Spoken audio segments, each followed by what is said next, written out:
Hello बच्चे, यदि आप भी क्लास 10 के विद्यार्थी हैं और प्री बोर्ड 2025 एग्जाम देकर आए हैं विज्ञान का, जिसका कोड है 824 बीएपी, तो आप अपने आंसर मिला लीजिए। और जो पेपर देने जा रहे हैं बेटा, वो तो जरूरी देखना, क्योंकि सेम क्वेश्चन मिल रहा है। तो ये पेपर मैं फुल सॉल्व कराऊंगा इस वीडियो में। और आपका यदि कल को पेपर है तो जाकर छाप के आ जाइए पूरा सेम पेपर। इसलिए वीडियो को एंड तक बिना स्किप किए देखिए बेटा, प्लीज बिना स्किप किए। चैनल को सब्सक्राइब कर दीजिए, वीडियो को लाइक कर दीजिए।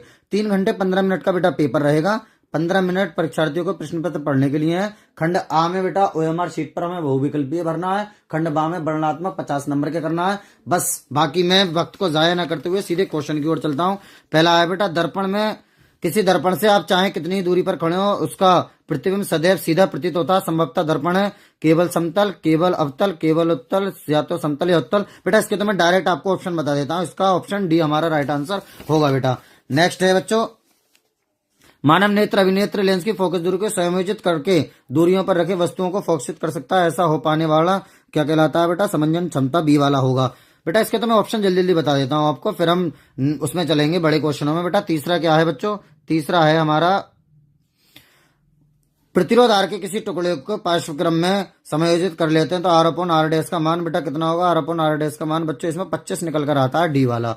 नेक्स्ट है बेटा चौथा, किसी विद्युत बल्ब का अनुमतांक 220 वी 100 डब्ल्यू है। जब इससे आप लोग सॉल्व करेंगे तो इस क्वेश्चन का उत्तर बेटा 25 डब्ल्यू निकल के आएगा, 25 वाट। यानी विद्युत धारा मापने की युक्ति को बेटा एमीटर कहा जाता है बच्चों। क्या कहा जाता है? एमीटर। गैल्वेनोमीटर से बेटा विद्युत धारा उत्पन्न होती है और एमीटर से विद्युत धारा को मापा जाता है बेटा, नापा जाता है। ठीक है। नेक्स्ट है, फ्लेम निम्नलिखित में से नियम लंबे विद्युत धारा के तार बेटा कभी भी लंबे विद्युत धारा के निकट आ जाए तो दाएं हाथ के अंगूठे का नियम लगता है बच्चों, दाएं हाथ के अंगूठे का नियम। नेक्स्ट, स्पष्ट दृष्टि की न्यूनतम दूरी बच्चा जानता है 25 सेमी होती है। शुद्ध जल का पीएच मान बेटा पूरा पेपर आपको मैं सॉल्व कराऊंगा। चैनल को सब्सक्राइब कर लीजिए और वीडियो को लाइक जरूर कर देना और कमेंट जरूर करना आपको किस सब्जेक्ट का पेपर चाहिए। और बेटा सभी टोटल आपको वन शॉट में मैथ क्या साइंस क्या आपको सब बेहतरीन इस चैनल पे कराई जाती हैं। आप लोग डिस्क्रिप्शन में सब वीडियो की लिंक जाकर जरूर करिए पूरा सिलेबस। ठीक है। शुद्ध जल का पीएच मान 7 और बोर्ड की तैयारी भी आपको कराई जाएगी। निम्नलिखित रासायनिक अभिक्रिया किस प्रकार की है बेटा? अवक्षेपण अभिक्रिया। ये कैसी है बच्चों? अवक्षेपण अभिक्रिया। नेक्स्ट, 10वां, सर्वप्रथम किस कार्बन की यौगिक का निर्माण हुआ था? सब जानते हैं बेटा, यूरिया का हुआ था। ए। एल्केन का सामान्य सूत्र है CnH2n+2 एल्केन का। CnH2n ये बेटा एल्कीन का होता है बच्चों, एल्कीन। ठीक है, एल्कीन बोल देता हूं, ये एल्काइन का होता है। ये एल्कीन, ये एल्काइन। ठीक है। सिनावर का रासायनिक सूत्र है HGS, 12वें का बेटा ए हो जाएगा। कार्बन की संयुक्ता ये तो सभी जानते हैं 4 होती है। बी ऑप्शन हमारा सही होगा बेटा। कौन सा ऑप्शन बच्चों? बी ऑप्शन हमारा सही होगा। 14वां, सूचनाओं के चालन के लिए विशिष्टीकृत ऊतक पाए जाते हैं बेटा, काय में पाए जाते हैं? ये जंतु में पाए जाते हैं, बी वाला सही होगा। नेक्स्ट, पुष्प के निम्न में से किस भाग में जनन कोशिकाएं होती हैं बेटा? किस में होती हैं? पुंकेसर में होती हैं। निम्नलिखित में से शरीर में कार्बोहाइड्रेट प्रोटीन वसा के अपचयन नियंत्रित करता है? थायरोक्सिन करता है बेटा, सी वाला। नेक्स्ट बेटा आप मिला लीजिए, पूरा पेपर देखना, पूरा पेपर अच्छे से कराऊंगा। शुक्राणु का निर्माण हर कोई जानता है, वृषण में होता है। महिलाएं एक्स गुणसूत्र प्राप्त करती हैं ए व बी दोनों से। निम्नलिखित में से एक उत्पादक बेटा इसमें गलत लगा हुआ, इसका ऑप्शन होगा हरे पौधे। उत्पादक हरे पौधे होते हैं हमेशा। वृद्धि स्नमन करने वाला पादप हार्मोन से एब्सिसिक अम्ल है बेटा। कौन सा है बच्चों? एब्सिसिक अम्ल। अब हम चलते हैं बेटा वर्णनात्मक की ओर। वर्णनात्मक में आप जरा ध्यान से सुनना, पहला न्यूमेरिकल बड़ा जानदार एवं शानदार सवाल आया था। आप बहुत ध्यान से सुनना, हो सकता है आपका बोर्ड एग्जाम में भी बेटा आ जाए। क्या एक कार के हेडलाइट में अवतल परावर्तक लगाए दीप्त के तंतु की लंबाई 4 मिलीमीटर है। बेटा लंबाई जो होती है वो ओ का मान होता है। दीप्त तंतु की लंबाई होती है ओ का मान, तो ओ बराबर है बच्चों 4 मिलीमीटर। 4 मिलीमीटर को mm लिख देते हैं बेटा, ये सेमी है, ये मीटर है। देखो इसे एक ही राशि में बदलना पड़ेगा, तो हम इसे बेटा mm को सेमी में जब बदलेंगे तो बच्चों 10 से हम क्या कर देंगे? भाग कर देंगे, तो 4/10 सेमी हो जाएगा ये। ठीक है। तो अब ये 1 0 है बेटा, एक के बाद पॉइंट लग जाएगा, यानी ओ का मान आ जाएगा बच्चों 0.4 सेमी। ठीक है। उसके बाद तंतु का प्रतिबिंब 40 सेमी बड़ा, ये प्रतिबिंब की लंबाई बेटा आई को कहा जाता है। आई बराबर कितना है बच्चों? 40 सेमी है आई बराबर। परावर्तक से 5 मीटर की दूरी पर प्रतिबिंब परावर्तक से 5 मीटर की दूरी, वी का मान -5 मीटर। बेटा माइनस का इसलिए क्योंकि अवतल है। वी बराबर ओ और आई तो प्लस के रहते हैं। वी बराबर कितना है बेटा? वी बराबर बच्चों है ये कितना? 5 -500 मीटर हो जाए, 500 सेमी हो जाएगा ये, क्योंकि 1 मीटर में 100 सेमी होते हैं तो 500 सेमी हो जाएगा बेटा काय का मान, ये v का मान 500 सेमी हो जाएगा। दूरी पर बनाने के लिए कितनी फोकस दूरी का परावर्तक लगाना होगा, कितनी फोकस दूरी का बेटा, इसका मतलब हमें f का मान बच्चों ज्ञात करना है बेटा, काय का मान ज्ञात करना है बच्चों, f का मान हमें ज्ञात करना है, ठीक है। अच्छा, ऐसे में v का मान बेटा प्लस का होगा या माइनस का, तो आप ये देखिए कि अवतल परावर्तक है और हेडलाइट लगी हुई है, तो बेटा उसमें आभासी प्रतिबिंब बनता है, हम जानते हैं तंतु का प्रतिबिंब कितनी फोकस दूरी का, एक कार की हेडलाइट। हाँ बेटा, ये v का मान प्लस का होगा क्योंकि आभासी बनता है और आभासी दर्पण की अंदर की तरफ बनता है, दूसरी ओर इस साइड में, तो बेटा ये प्लस का होगा v का मान, ठीक है बच्चों। उसके बाद फोकस दूरी हमें f का मान ज्ञात करना है और दूसरे पोर्शन में बेटा m का मान भी हमें ज्ञात करना है, m का मान भी बच्चों ज्ञात करना है। तो सबसे पहले हम u का मान ज्ञात कर लेते हैं। कौन से सूत्र से बेटा, सूत्र होता है हमारा I अपॉन ओ बराबर माइनस के v अपॉन यू। तो बेटा I अपॉन ओ का मान कितना है, I अपॉन ओ की जगह पर बेटा 0.4 बराबर माइनस v की जगह पर बेटा 500 और बटा u की जगह, I की जगह भी बेटा I का मान रख दो, 40 है तो 40 लिख देते हैं, I की जगह 40 है ये बेटा, ठीक है। कितना है बच्चों, 40 बटा 0.4 बराबर माइनस 500 बटा u हमें ज्ञात करना है, ये ऐसे रख देते हैं, माइनस पॉइंट हटा लेंगे, 0 बढ़ा लेंगे, ये बेटा 100 बार कटेगा, ठीक है। पॉइंट हटा लिया, 0 बढ़ा लिया, 4 एकम 4, 2 0 ऐसी, u इधर पहुंच जाएगा और बेटा 100 नीचे आ जाएंगे, यानी माइनस के 500 बटा 100, 0 से 0, 0 से 0, तो बेटा u का मान कितना आ जाएगा बच्चों, u का मान आ जाएगा माइनस का 5 सेंटीमीटर। कितना आ जाएगा, माइनस का 5। अब उसके बाद बेटा दर्पण के लिए सूत्र लगा देंगे बच्चों, दर्पण के लिए बेटा कौन सा सूत्र होता है, 1/v प्लस 1/u बराबर 1/f। कुछ किताबों में बेटा ऐसा है 1/f इस साइड में लिखा हुआ है, 1/v प्लस 1/u उस साइड में, वो कोई बात नहीं। 1/v की जगह पर हम कितना लिख देंगे, v का मान बेटा 500 दिया हुआ है प्लस, लेकिन माइनस का है ना u का मान, तो प्लस माइनस का 1/5 बराबर बेटा 1/f। अब इसमें से बेटा 500 लासा आ जाएगा, 500 एकम 500, एक बार गया 1 माइनस 5 का पहाड़ आ जाए, 500 में पढ़ेंगे 100 बढ़ जाएगा, 100 ऊपर बराबर 1/f बेटा। तो ये कितने बचेंगे, माइनस के 99 बचेंगे, एक में से 100 गए तो 99 बटा 500 बराबर बेटा 1/f। जब f बराबर हम लोग करेंगे तो माइनस के 500 बटा 99 हो जाएंगे बेटा, ठीक है। तो f का मान लगभग कर देते हैं, लगभग माइनस के कितना आ जाएगा बेटा, 100 मान लो, ये 100 पंजे 500 यानी माइनस के 5 सेमी आ जाएगा, 5 से कुछ कम आएगा लेकिन हम लगभग कर लेते हैं। उसके बाद बेटा m भी ज्ञात करना है बच्चा, m का तो डायरेक्ट सूत्र होता है, m बराबर कितना होता है, माइनस के v अपॉन यू। दर्पण के लिए m बराबर माइनस v अपॉन यू, तो m बराबर बच्चों माइनस v का मान हमारा कितना आया था, v का मान था 500 और बटा u का मान था बेटा माइनस के 5, माइनस से माइनस कट जाएगा, 5 एकम 5, 2 0 ऐसी, m का मान बच्चों प्लस का 100 निकल के आ जाएगा और m का कोई मात्रक नहीं होता है। तो बेटा हम पूरे चैनल पर सभी सब्जेक्ट की तैयारी कराते हैं, तो आप लोग ओरिजिनल पेपर के लिए भी हमारे साथ जुड़ जाइए, जिससे कि आप अच्छे से तैयारी बेटा कर सकें। चलिए नेक्स्ट क्वेश्चन की ओर अब हम लोग चलते हैं। क्या है, प्रकाश के प्रकीर्णन के 2 उदाहरण लिखिए। ये तो बेटा आप आराम से लिख सकते हैं। नंबर 1, आकाश का रंग नीला दिखाई देना, आकाश का रंग, मैं बोल देता हूं आप लिख लेना, आकाश का रंग नीला दिखाई देना। नंबर 2, सूर्यास्त के समय सूर्य का लाल दिखाई देना। बेटा पहला क्या, आकाश का रंग नीला दिखाई देना, दूसरा क्या, सूर्यास्त के समय सूर्य का लाल दिखाई देना। प्रिज्म में से श्वेत प्रकाश की किरण को गुजारने पर किस रंग की किरण सबसे अधिक विचलित होती है। बेटा सबसे अधिक पूछी जाए तो बैगनी। किस रंग की, बैगनी। ये तो बहुत आसान पूछ लिया, 2 नंबर का बैगनी। और सबसे कम पूछता बेटा तो लाल होती। समान लंबाई के एक ही तार के 2 तारों की त्रिज्याओं का अनुपात। बेटा ये भी अच्छे लेवल का न्यूमेरिकल पूछ लिया। देखिए त्रिज्याओं का अनुपात, त्रिज्या कहा जाता है बच्चों आर को, अनुपात का मतलब है R1 अपॉन R2 का मान हमें कितना दे दिया बेटा, R1 अपॉन R2 2/3।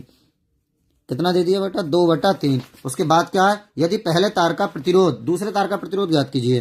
पहले तार का प्रतिरोध R1 का मान दे दिया बच्चों 4.5 ओम और R2 का मान हम लोगों से पूछा गया है कितना होगा। R2 पूछा गया ना, दूसरे तार का प्रतिरोध, ठीक है। तो बेटा आसान सवाल है, सूत्र हम लगा देंगे बच्चों कौन सा। देखो कभी भी R और स्मॉल r छोटे r का जिक्र हो जाए, छोटा r त्रिज्या और बड़ा R बेटा प्रतिरोध होता है, तो R2 अपॉन R1 बराबर होता है R1 अपॉन R2 का होल स्क्वायर, इस तरह से बेटा। तो R2 अपॉन R1 बराबर R2 अपॉन R1 की जगह पर मान रख दो ना 4.5 बराबर R1 अपॉन R2 कितना है बच्चों, 2/3 का होल स्क्वायर। तो R2 अपॉन 4.5 बराबर 2 दूनी 4/3 3 9, 9 से काट देता हूँ बेटा, 9 पंजे 45, पॉइंट ऐसी रहने देगा रहेगा ये, और 5 के उधर गुणा कर दूंगा तो R2 का मान 5 चौक 20, एक के बाद पॉइंट लग जाएगा, यानी 2.0 ओम, यानी कि 2 ओम कहला दिया जाएगा। अगला क्या है बेटा, तीसरे का दूसरा, प्रतिरोधकता का मात्रक बेटा लिखा पड़ा है ओम मीटर होता है। क्या होता है बच्चों, ओम मीटर होता है प्रतिरोधकता का मात्रक। अब बेटा 4 नंबर का जो क्वेश्चन है 6 नंबर का, ये या तो ये ऊपर वाले दोनों कर दे या नीचे वाले दोनों कर दे। क्या है बेटा, विद्युत घरेलू विद्युत वितरण परिपथ में निम्नलिखित तारों की कार्यप्रणाली का वर्णन कीजिए। कैसे कैसे क्या होता है बेटा, ठीक है, कैसे कैसे क्या होता है, ये टोटल कार्यप्रणाली का वर्णन करना है हमें। तो ये क्वेश्चन जो है आप लोग अच्छे से कर लेंगे। कैसे कर लेंगे, देखिए कौन कौन सा पूछा गया बेटा, भू संपर्क तार और उदासीन तार। ये देखिए मैंने किताब में लिख दिया बेटा, मैं लिखता बात वही है। तो ये दोनों टॉपिक हमसे पूछे गए हैं, उदासीन तार और भू संपर्की तार। तो आप लोग, उदासीन तार वह तार है जो उपकरण से धारा वापस ले जाती है, यह आमतौर पर नीले रंग का होता है। और भू संपर्की तार, इसमें आमतौर पर कोई धारा नहीं होती है, हालांकि इसका उपयोग बिजली के झटके से बचाने के लिए किया जाता है, जो दोषपूर्ण धारा को पृथ्वी पर प्रवाहित होने पर मार्ग प्रदान करता है। ये आमतौर पर हरे रंग की होती है या हरे और पीले रंग का मिश्रण होता है। ये दोनों हम लोग लिख देंगे बेटा पहले वाले में। दूसरा, किसी चालक का विद्युत प्रतिरोध किन बातों पर बेटा निर्भर करता है। किसी तार का जो विद्युत प्रतिरोध है बच्चों, वो किन बातों पर निर्भर करता है बेटा। तो विद्युत प्रतिरोध जो है किन बातों पर निर्भर करता है, आप लोग अच्छे से जानते हैं। ये देखिए, ये वाला क्वेश्चन हम लोग उतार देंगे बेटा पूरा। ये देखिए पूरा, चालक की लंबाई जितनी अधिक होती है उसका प्रतिरोध भी उतना अधिक होता है, अर्थात चालक का प्रतिरोध चालक की लंबाई का अनुक्रमणानुपाती, और मोटाई जितनी कम होती है उतना ज्यादा होता है। और चालक की प्रकृति और प्रतिरोधकता का मात्रक बेटा ओम मीटर होता है, ये लिख देंगे इसमें। फ्लेमिंग के बाएं हाथ की ओर धारावाही परिनालिका, या तो ये दोनों कर दें या फिर ये दोनों कर दें बेटा। धारावाही परिनालिका के कारण उत्पन्न चुंबकीय क्षेत्र का चित्र बनाना है खाली इसमें, तो चित्र हम लोग बना लेंगे आराम से। और फ्लेमिंग के बाएं हाथ का और फ्लेमिंग के दाएं हाथ का नियम हमें इसमें लिखना है क्या है। तो बेटा ऊपर वाले आप दोनों कर देना, मैंने आपको बता दिया, आसान है बिल्कुल। अब केमिस्ट्री पर चलते हैं बेटा। पहले आया यूपीएससी, तो यूपीएससी में ये बेटा CHO होता है एल्डिहाइड समूह, CHO होता है एल्डिहाइड समूह, इसका सूत्र होता है एल्केनल। कितने हैं बेटा, 3 ये, एक ये, 4 पे होता है ब्यूट, तो इसका नाम हो जाएगा बच्चों ब्यूटेनल। इंग्लिश में ही लिख देना, इंग्लिश में ही लिख देते हैं तो ज्यादा बेहतर रहता है, ब्यूटेनल। इसमें बेटा 1 2 3 कार्बन कीटोनी समूह है, 3 पे होता है प्रोप, और इसका सूत्र होता है एल्केनोन, यानी प्रोपेनोन हो जाएगा बेटा। इसका क्या हो जाएगा बच्चों, प्रोपेनोन, ठीक है। इसमें 1 2 3 4 5 6 कार्बन है, 6 कार्बन पे हेक्स होता है, OH है तो एल्कोक्सी समूह हो गया, यानी कि एल्केनोल। इसका मतलब हो जाएगा बेटा ये हेक्सेनोन, हेक्सेनोल ए है बेटा, ये हेक्सेनोल। इसमें बेटा 4 कार्बन है और ट्रिपल बॉन्ड है, ट्रिपल बॉन्ड पे आयन होता है, 4 कार्बन पे ब्यूट होता है, इसका मतलब ब्यूटाइन कौन से नंबर पे है बेटा, ये 1 2 दूसरे नंबर पर हो जाएगा, तो 2 ब्यूटाइन 2। इस तरह से ये हम लोग कर लेंगे। नेक्स्ट क्वेश्चन बेटा क्या है, नेक्स्ट क्वेश्चन है बच्चों, निम्नलिखित रासायनिक समीकरण में ऑक्सीकारक तथा अपचायक पदार्थ को जो है आप लोग समझाइए। ऑक्सीकारक और अपचायक पदार्थ को बेटा समझाना है।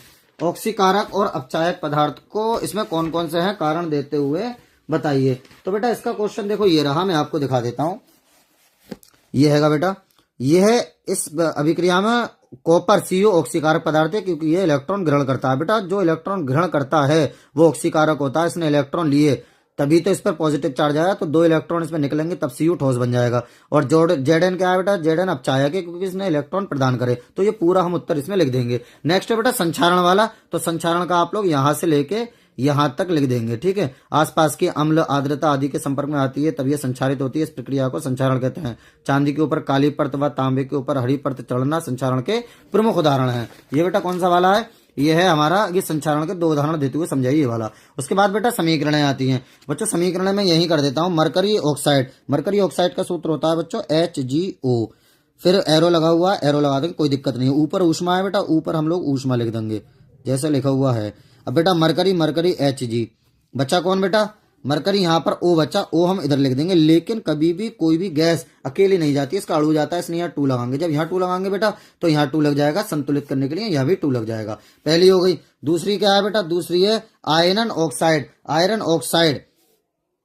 आयरन का सूत्र क्या होता है बेटा, Fe2O3, ये होता है आयरन ऑक्साइड का सूत्र, प्लस 2Al, एरो बेटा कितना हो जाएगा, Al2O3 प्लस बेटा कितना होगा 2Fe, ये Fe2Al2O3 ये दोनों बेटा साथ चला गया और Fe2 ये अलग को चला गया, ठीक है। जिंक कार्बोनेट, जिंक ऑक्साइड बेटा यहाँ कर देता हूं। जिंक कार्बोनेट का सूत्र होता है बेटा ZnCO3 arrow, zinc oxide ZnO plus, ये तो बहुत आसान है बेटा, ZNO या CO2 बचा, CO2 अलग को भाग जाएगा, ठीक है। कॉपर सल्फाइड बच्चों, कॉपर सल्फाइड का सूत्र होता है, ये तीसरी वाली हो गई, ये चौथी वाली हो रही है आपके सामने, ठीक है। ये पहली वाली है बेटा, और ये है हमारी दूसरी वाली, पहली दूसरी तीसरी चौथी। क्या है बेटा? Copper sulphide. कॉपर सल्फाइड का मतलब होता है Cu2S प्लस, फिर क्या है बेटा? Cuprous oxide. क्यूप्रस ऑक्साइड का सूत्र होता है बच्चों Cu2O, ठीक है। तो इसका Cu अलग चला जाएगा और SA2 अलग चला जाएगा, इससे संतुलित कर लिया जाएगा बस। Cu यहाँ पर बेटा 4 बार है, संतुलित करने के लिए यहाँ 2 लगाएंगे, 2 दूनी 4 और 2 6 बार हो गया, तो 6 यहाँ लिख देंगे बस, ये संतुलित हो गई। इस तरह से हमने रासायनिक अभिक्रिया, या फिर ये तीनों पे टिप्पणी लिख दें, या तो ये चारों रासायनिक अभिक्रिया आप लोग कर लेना, या तीनों पे टिप्पणी। अब उसके बाद बेटा, उसके बाद हम चलते हैं बायो वाले पोर्शन पे। विभिन्न प्रकार की गर्भ निरोधक गोलियों विधियों का संक्षेप में वर्णन कीजिए। बेटा गर्भ निरोधक विधियों का हमें क्या करना है बच्चों? संक्षेप में वर्णन करना है। गर्भ निरोधक विधियों का बेटा संक्षेप में वर्णन करना है। मैं आपको अभी दिखा देता हूँ कि इस गर्भ निरोधक कहाँ पर लिखा हुआ है बेटा। 1 मिनट रुकिए बस, मैं अभी आपको दिखा देता हूँ। इतनी देर में मैं लिखता, मैंने सोचा इसमें से ही आपको बता दूंगा बेहतरीन तरीके से, और आपका पेपर भी सही हो जाएगा। तो बेटा आप लोग ध्यान से जरा हमारे चैनल को सब्सक्राइब कर लेना, और जो है वीडियो को लाइक कर देना। ये इन 4 में से बेटा कोई सी भी 2 आपको लिख दे होंगे। यांत्रिक अवरोध, हार्मोन संतुलन में परिवर्तन करके IUD, शल्प क्रियात्मक विधियां। यांत्रिक अवरोध, इसमें ऐसी युक्ति का उपयोग किया जाता है जो शुक्राणु को अंड कोशिका तक पहुंचने में रोक सके, जैसे कंडोम का प्रयोग या योनि में रखने वाली युक्तियों का प्रयोग, ठीक है बेटा। यानी कि हमारा जो शुक्राणु है वो लेडीज के जो योनि है वहां तक ना पहुंच पाए। हार्मोन संतुलन में परिवर्तित करके भी, IUD द्वारा भी। तो इन 4 में से आप कोई से भी बेटा 2 लिख देंगे, ठीक है बच्चों। लिंग गुणसूत्र क्या है? मानव लिंग निर्धारण में लिंग गुणसूत्रों की भूमिका निभाई है बेटा। वही कि मनुष्य में 46 गुणसूत्र होते हैं, 23 जोड़े, जिसमें से एक गुणसूत्र जो एक जोड़ा जो होता है वो लिंग गुणसूत्र होता है। अगर ये XX है तो लड़की, XY है तो लड़का होता है, इस तरीके से इसमें लिख देंगे। पोषी स्तर, साइटोकाइनिन पर टिप्पणी लिखना है बेटा। इन दोनों में से एक हमें 6 नंबर में कर देना होगा। तो बेटा वीडियो कैसी लगी? चैनल को लाइक कर दीजिए, चैनल को सब्सक्राइब कर लीजिए, वीडियो को लाइक कर दीजिए, और सभी वीडियो आप लोगों को वन शॉट में इस वीडियो के डिस्क्रिप्शन में मिल जाएंगी, इसलिए चैनल से बने रहिए।